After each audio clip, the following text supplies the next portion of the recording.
सज्जनों, नारद जी को आकाशवाणी सुनाई दी और आकाशवाणी ने कहा कि नारद तुम सत्कर्म करो। ये सत्कर्म क्या है? बोले 4 साधु बताएंगे। और 4 साधु कहाँ मिलेंगे? अब नारद जी बड़े परेशान। ये गीता पाठ, वेद वेदांत का पाठ, ये सत्कर्म नहीं है क्या?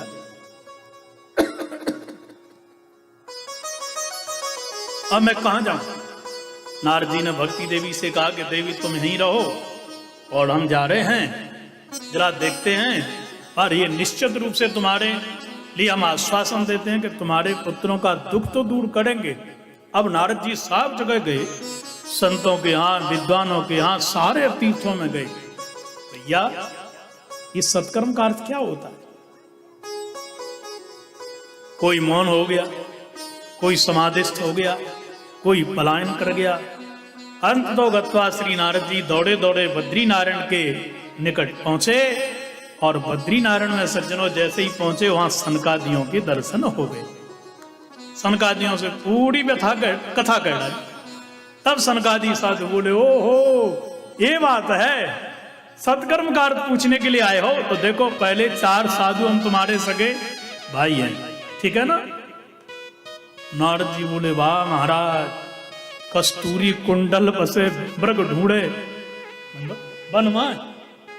मेरे 4 सगे भाई यही सत्कर्म का अर्थ बताने वाले 4 साधु हैं। मुझे तो ज्ञान ही नहीं था।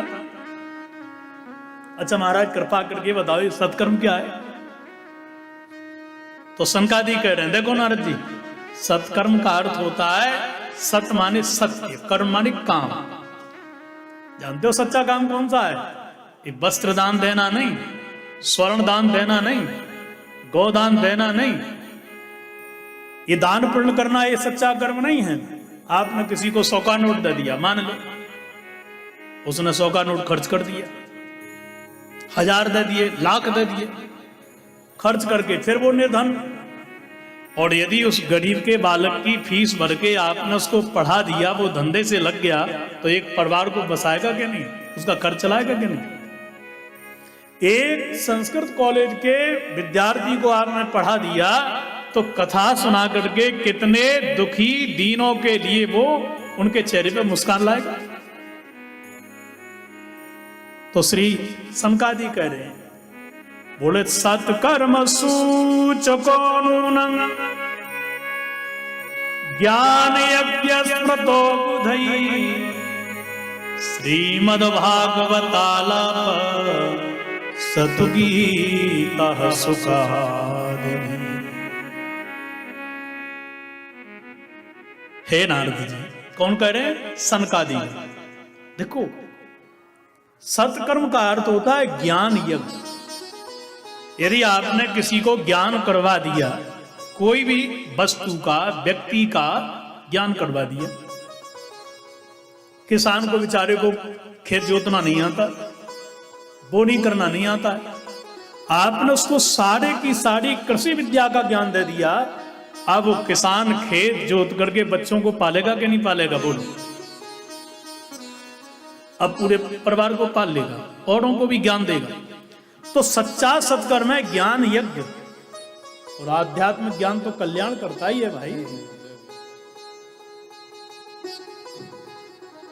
ज्ञान यज्ञ स्मृतो बुद्धि। अच्छा, ज्ञान यज्ञ की चर्चा सबसे ज्यादा यदि है तो वो भागवत में, श्रीमद् भागवतालाप। तुम भागवत की कथा करवाओ। अच्छा महाराज, अच्छा प्रश्न भी करे यहां पर। तो नारद जी का सनकादियों ने समाधान भी किया। नारद जी ने कहा कि महाराज, मैंने वेद का पाठ सुना दिया, वेदांत का पाठ सुना दिया। जब वेद वेदांत के ज्ञान से अज्ञान दुख दूर नहीं हुआ तो भागवत से कैसे दूर हो जाएगा? वेद से ही तो भागवत बनी है। तो सनकादियों ने कहा कि देखो नारद जी, दूध से घी बनता है, घी से दीपक जलता है, दूध से नहीं जलता है। आम के वृक्ष में आम का फल लगता है, आम का फल मीठा होता है, आम का वृक्ष मीठा नहीं होता, उसकी डाली, उसके पत्ते, उसकी जड़ मीठी नहीं होती है। अरे गन्ने के वृक्ष के रस से शक्कर बनती है, कितनी मीठी होती है। अब विचार करो, चीनी इतनी मीठी है, गन्ना कितना मीठा होगा, तो देख लो दोनों में अंतर। चीनी से रसगुल्ले बन सकते हैं, गन्ने के रस से नहीं। तो गन्ने के रस का सार चीनी है, घी का सार, दूध का सार घी है, और आम के वृक्ष का सार आम का फल है। इसी प्रकार से वेद का सार भागवत पुराण है। बोलो राधे राधे। राधे राधे। ऐसे समझ लो, पानी है ना, खारा पानी समुद्र का, देखने में बढ़िया लगता है, चखोगे तो कैसा लगेगा? एकदम बेकार।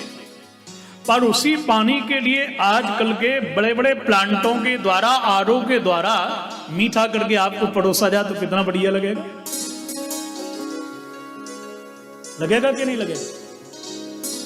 ऐसे ही वेद तो खाड़ी है, पर संत जन मीठी वाणी के द्वारा आपको परोसेंगे तो आपको बड़ा प्रिय लगेगा, और ऐसा लगेगा कि और सुने और पिए। ऐसा ही भागवत पुराण है। इसलिए आप वेद के सार को श्रवण करिए, दुख अवश्य में दूर होगा। श्री नारद जी कहते हैं, वाह महाराज, बोले भाग्योदयेन बहुजन्म समर्जितेन सत्संगमं च लभते पुरुषो यदा वै अज्ञान हेतु कृतमोह मदान्धकार नासं विदाय हि तदोदयते विवेक। वाह महाराज, सत्यता तो यह है कि जीवात्मा के जब भाग्योदय होते हैं तब उस जीव को सत्संग मिलता है, और बहुत जन्मों के पुण्योदय होते हैं तब कहीं संतों का सत्संग मिलता है। और उसका परिणाम क्या होता है? बोले अज्ञान का हेतु जो मोह है वो मिट जाता है, मोहन नजर आने लगते हैं, ठाकुर जी मिल जाते हैं। तो भगवत कृपा के बिना भजन भी नहीं होगा, मोह भी नहीं मिटेगा। ये ठाकुर जी की कृपा अति अनिवार्य है।